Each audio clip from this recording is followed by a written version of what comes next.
ఎఫెసీ పత్రిక 2:13 మనం చూద్దాం. అయినను మునుపు దూరస్తులైన మీరు, అంతకంటే ముందు 12 మనం చూస్తే, ఆ కాలమందు ఇశ్రాయేలుతో సహపౌరులు కాక ఏమనుందండి, పరదేశులను, వాగ్దాన నిబంధన లేని పరజనులను, నిరీక్షణ లేని వారును, లోకమందు దేవుడు లేని వారునై ఉండి క్రీస్తుకు దూరస్తులై ఉంటారని ఒకసారి జ్ఞాపకం చేసుకో. నీ జీవితం, నా జీవితం ఒకప్పుడు ఒక టార్గెట్ లేనటువంటి లైఫ్, ఒక నిరీక్షణ లేనటువంటి లైఫ్, అసలు దేవుడి గురించి స్పష్టత లేనటువంటి లైఫ్, అసలు దేవుడు ఎవరో తెలియనటువంటి లైఫ్. ఇప్పుడు ఏమైంది? మీ మనోనేత్రాలు వెలిగింపబడినందున. చూద్దాం ఆ మాట.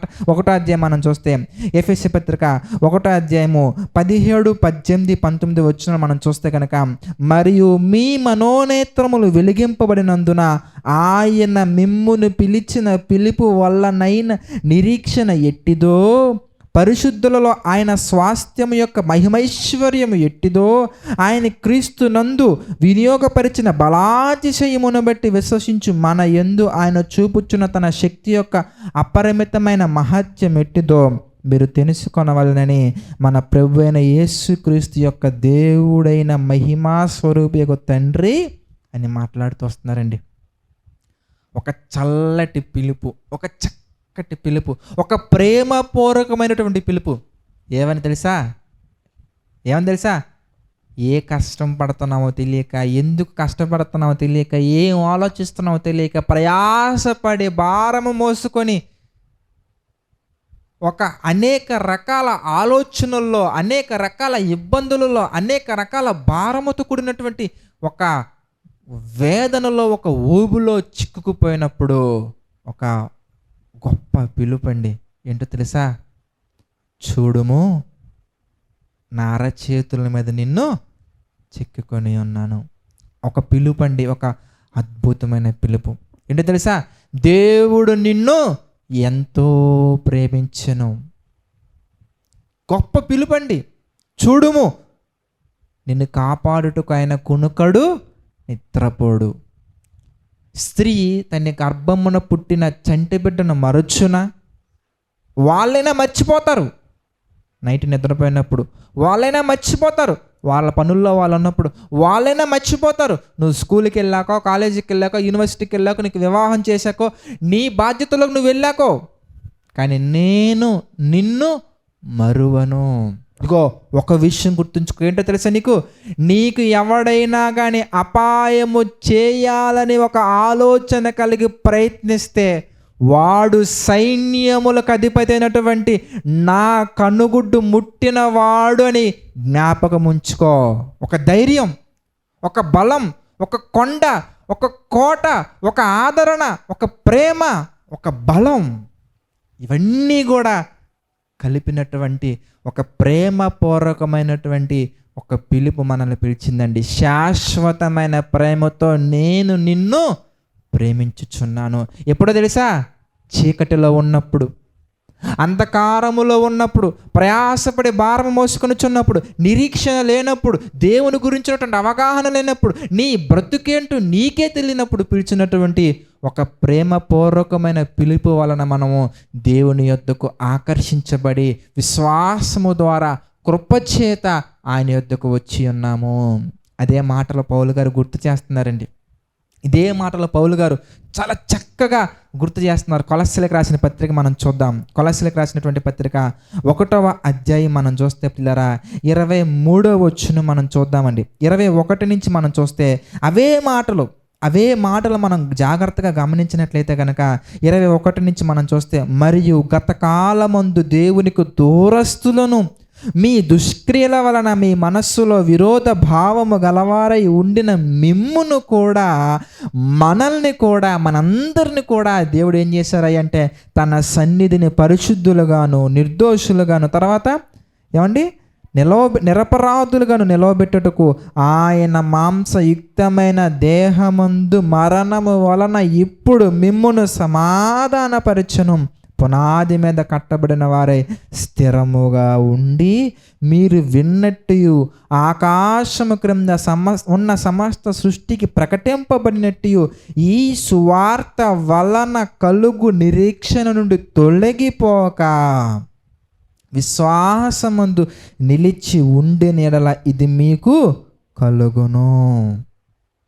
ఎలా విన్నాం మనం ఆ మాటలెంతకి? సువార్త, దేవుని వాక్యము, సువార్త ప్రకటనలు, సువార్త సభలు, సువార్త పత్రికలు, సువార్తకు సంబంధించిన షార్ట్ ఫిల్మ్స్, సువార్తకు సంబంధించిన షార్ట్స్, సువార్తకు సంబంధించినటువంటి అనేక రకాల మార్గాలలో క్రీస్తు మార్గాన్ని దేవుడు నీ యొద్దకు తీసుకొని వచ్చి, అది ఫేస్బుక్లో వచ్చే పోస్ట్ ద్వారా కావచ్చు, ఇన్స్టాగ్రామ్లో వచ్చే పోస్ట్ ద్వారా కావచ్చు, ఫేస్బుక్లో, ఇన్స్టాలో, యూట్యూబ్లో వచ్చే రీల్స్ ద్వారా కావచ్చు, షార్ట్స్ ద్వారా కావచ్చు, షార్ట్ ఫిల్మ్స్ ద్వారా కావచ్చు, వెబ్ సిరీస్ ద్వారా కావచ్చు, మూవీస్ ద్వారా కావచ్చు, దైవ సంబంధమైనటువంటి అనేకమైన మార్గాలలో ఆయన నీ యొద్దకు వచ్చి క్రీస్తు మార్గాన్ని పరిచయం చేసి మన యొక్క మనోనేత్రాలను వెలిగించారు గనక ఆ పునాది మీద, క్రీస్తు అనే ఆ పునాది మీద మనం ఎలా ఉండాలో తెలుసా? స్థిరంగా నిలబడాలి. ఎందుకంటే ఒకప్పటి జీవితము ఇప్పటి జీవితం ఏ మార్పు లేకుండా అలాగే ఉంటే దేవుడు చేసిన ఆ ప్రాణ త్యాగానికి విలువేముందండి? దేవుడు చూపించినటువంటి ఆ ప్రేమకు విలువేముందండి? ఎవరండి మనం ఇంతకి? ఏ పాటి వారు అండి మనం ఇంతకి? ప్రియులారా, ఒకవేళ విమానంలో మనం వెళ్తుంటే కనుక కొన్ని లేయర్స్ ఉంటాయండి. స్ట్రాటో లేయరు, ట్రోపో, ఏ ఉంటాయండి పేర్లు, అవన్నీ కూడా మనం చదువుకుంటే కనుక మనం పైకి వెళ్తా ఉంటానండి, ఈ భూమి మీద ఉన్న మనిషే కనిపించడండి. మరి ఎన్నో గ్యాలక్సీస్ దాటి పైన ఈ యొక్క ప్రకృతిలో ఉన్నటువంటి మనందరికంటే పైన, ఈ లోకానికి పైన ఎక్కడో ఉన్నటువంటి ఆకాశము నా సింహాసనము, భూమి నా పాదపీఠమని మహా ఆకాశాలు పట్టజాలనంత విస్తారమైనటువంటి రూపము కలిగినటువంటి దేవుడికి నువ్వెంత? 6 అడుగుల ఆకారంలో ఆవిరి వంటి బ్రతుకైనట్టు నువ్వెంత? మహా ఆకాశాలు పట్టజాలనంత ఆకారం కలిగిన ఆ మహాదేవునికి 60 సంవత్సరాలు ఆవిరి వంటి జీవితం అని చెప్పినటువంటి ఒక అల్ప జీవి 6 అడుగుల ఆకారంలో ఉన్న మనం ఎంతండి ఆయన జ్ఞాపకం చేసుకోవడానికి? ఏ పాటి వారేవండి మనం జ్ఞాపకం చేసుకోవడానికి? అయినా కానీ నీవు ఆవిరి వంటి బ్రతుకు కలిగిన వాడివే. 60 సంవత్సరాలే ఉంటావు, 6 అడుగుల ఆకారంలోనూ ఉంటావు. కానీ నీ కోసం నా కోసం పరలోకంలో ఏముందండి? పరలోకములో మన కొరకు ఉంచబడిన నిరీక్షణ. నువ్వు రావాలి, పరలోకాన్ని చేరుకోవాలి. దానికి ఏం చేయాలి? ప్రవక్తలను పంపించారు, మార్పు లేదు. న్యాయాధిపతులను పంపించారు, మార్పు లేదు. రాజులను పంపించారు, వాళ్ళే మోసాలు చేశారు. బహుశా ఒకవేళ అబ్బాయిలు చెప్తుంటే వినట్లేదని అమ్మాయిలను పంపించారు, అయినా మార్పు లేదు. చెరలో పెట్టారు, అయినా మార్పు లేదు. నా సొంత కుమారుణ్ణి పంపిస్తాను, వాళ్ళలాగే ఉండాలి, వాళ్ళలో ఒకటి వల్లే ఉండాలి, సమస్త విషయాలలో తన సహోదరుల వల్లే ఉండాలి. మానవ ఆకారాన్ని ఇచ్చారు, దాసుని స్వరూపం ధరింపజేశారు, మొత్తం రిక్తునిగా చేసుకునేలా చేశారు. ప్రతి ఒక్క మాట, ప్రతి ఒక్క అడుగు, ఆ అడుగుకి సంబంధించిన జాడ, ప్రతి విషయంలో, ప్రతి పరిస్థితుల్లో కూడా నీకు, నాకు, మనందరికీ మాదిరి ఉంచేలా చేశారండి ఆయన. అది పరలోకంలో మన కొరకు ఉంచబడిన నిరీక్షణ. ఈ పదాన్నే మార్చేసామండి మనం. ఈ పదాన్ని ఎంత డెప్త్ మీనింగ్నే మార్చేసామండి మనం ఎలా మారిపోయామయ్యా అంటే, ఈ నిరీక్షణ అనే పదాన్ని తీసుకొచ్చి ఎంత డెప్త్, సాలిడ్ మీనింగ్ ఉన్న పదం అండి ఇది. నీకు నాకు ఒక లైఫ్ లేకుండా, ఒక అడ్రస్ లేని అనామక జీవితంలో ఉన్న మనకి ఒక అడ్రస్ ఇచ్చారు. ఏంటి అడ్రస్? ఇంతకీ పరిశుద్ధ జనమును, ఏర్పరచబడిన వంశమును, దేవుని సొత్తైన ప్రజలను, రాజులైన యాజక సమూహమును. ఏమంటే అడ్రస్ లేని ఒక అనామకులుగా ఉన్న మనకి ఒక అడ్రస్. ఏంటి అడ్రస్? ఇంతకి ఏర్పరచబడిన వంశము. ఒక అడ్రస్. ఏంటి అడ్రస్? ఇంతకి పరిశుద్ధ జనము. ఒక అడ్రస్. ఏంటి అడ్రస్? ఇంతకి రాజులైన యాజక సమూహమును. అబ్బా, ఎంత గొప్ప పేర్లండి దేవుడు మనకి పెట్టింది. Nothing but he is a Christian. Christian అనగానే ఒక మంచి పేరండి అది మనకి ఇచ్చారండి దేవుడు. చాలా గొప్ప పేరండి అది. అంత గొప్ప పేరు మనకిచ్చి, లోకానికి వెలుగుగా మనల్ని ఉంచి, లోకానికి మాదిరిగా మనల్ని ఉంచి, లోకానికి తీర్పు తీర్చే స్థితిలో దేవుడు మనల్ని ఉంచితే, మనమేం చేసామో తెలుసా?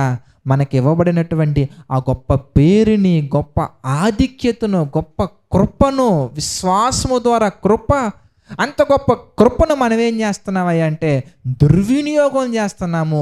దేవుడు బైబిల్లో చెప్పిన ప్రతి మాటను, ప్రతి ఆలోచనను, ప్రతి వచనాన్ని మనకు అనుకూలంగా మార్చేసుకొని మళ్ళీ పాత జీవితంలోకి వెళ్ళిపోతున్నామండి. అగైన్ మళ్ళీ పాత జీవితంలోకి వెళ్ళిపోతున్నాం. దేని నిమిత్తం అయ్యా నిరీక్షణ అంటే నిత్య జీవమును గురించినటువంటి నిరీక్షణ. దాన్ని ఎలా మార్చేసాం మనం ఇంతకీ? నిత్య జీవానికి సంబంధించిన నిరీక్షణ దేనికి మార్చేసాం ఇంతకీ? 60 సంవత్సరాల జీవితంలో ఉండే ఒక ఉద్యోగానికి, 60 సంవత్సరాల జీవితంలో ఉండే వివాహానికి. ఇందులో మళ్ళీ ఇంకా అసలు పరసంబంధమైనటువంటి ఆ పదాన్ని ఈ లోక సంబంధమైన వాటికి ఉపయోగించటమే ఒక దౌర్భాగ్యమైనటువంటి స్థితి అనుకుంటే, అదే వివాహం అనుకుంటే, అందులో మళ్ళీ ప్రేమ వివాహం ఇంకోటి కొత్తది. అందులో మళ్ళీ ఇష్టపడ్డం, అందులో మళ్ళీ తప్పేంటి ఇష్టపడితే, అందులో మళ్ళీ 60 సంవత్సరాలు కలిసి ఉండాలండి, ఇంకా 40 సంవత్సరాలు కలిసి ఉండాలండి, ఆ మాత్రం కోరుకుంటే తప్పేంటండి, నా జీవితం అండి, నా ఇష్టం అండి. ఒక క్రిస్టియన్ ఇలా మాట్లాడు నిజంగా చాలా అవమానకరం అండి.